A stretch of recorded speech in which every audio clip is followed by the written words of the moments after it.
My name is Patrick Jameson, and in this video, we're going to be assembling the main frame and prepping it for our masonry opening. When laying out the frame components, make sure you identify the left and right jambs.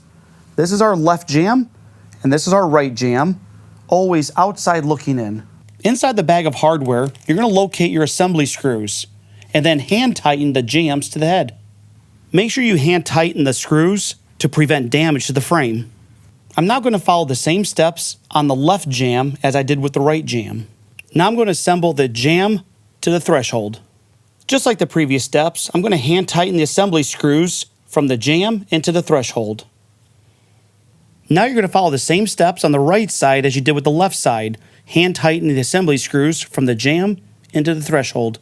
It's now time to snap on our installation plates. You're going to snap on the plates to the outside of your jambs.